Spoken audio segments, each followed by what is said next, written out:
Shalom, I'm Rabbi Michael Panitz.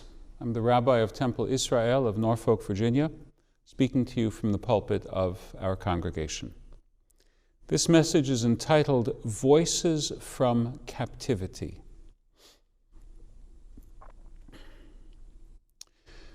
The state of Israel continues to defend itself against the terrorist mass murderers of Hamas. And the Bible stories we read in synagogue from Sabbath to Sabbath continue to have special relevance in light of this struggle today. We are in the middle of the story of Joseph, which occupies the final quarter of the book of Genesis.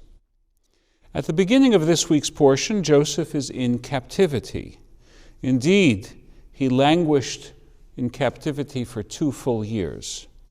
Because the cupbearer, whose dream he had interpreted, forgot to remind Pharaoh that the Hebrew who had been with him in prison was a victim of injustice.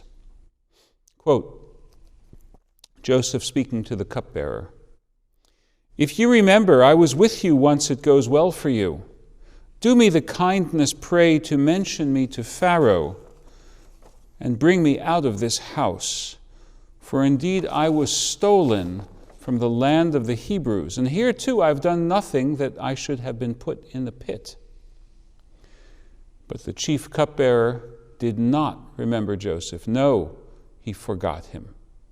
Genesis chapter 40, verses 14 through 15 and verse 23.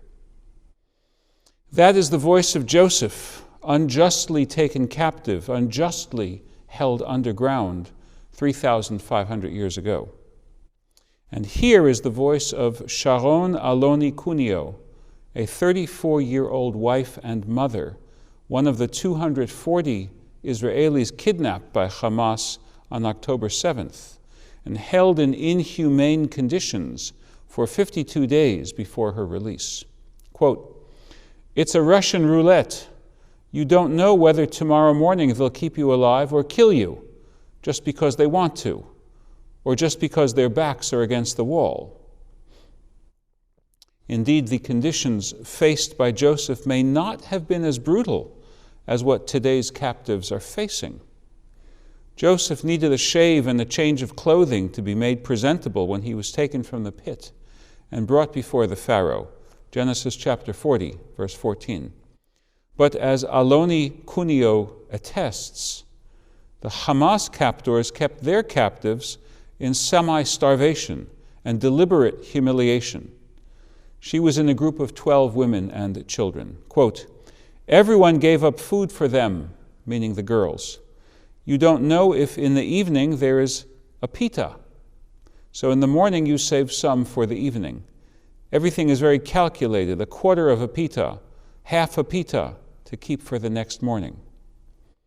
Sometimes they were fed dates and cheese, and sometimes they would split meat, rice, and rations for 6 among the 12 of them. Quote, "Waiting to be allowed to go to the toilet was a problem for the girls," she said. "So they had to use a sink and a rubbish bin. Sometimes when there was a power cut, they let us open the door, they drew the curtain, and then we would whisper. How do you keep a child together for 12 hours with whispers only?"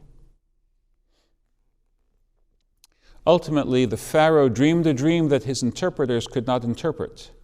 That jogged the memory of the cupbearer who told the Pharaoh about the dream interpretation ability of the Hebrew he had met during his imprisonment. In the Bible story, that is what brought about the liberation of Joseph after 2 years of injustice. In our world, we have to do everything we can so that our remaining 100+ Josephs will be liberated speedily. That is my prayer, and that is our call to action. Amen.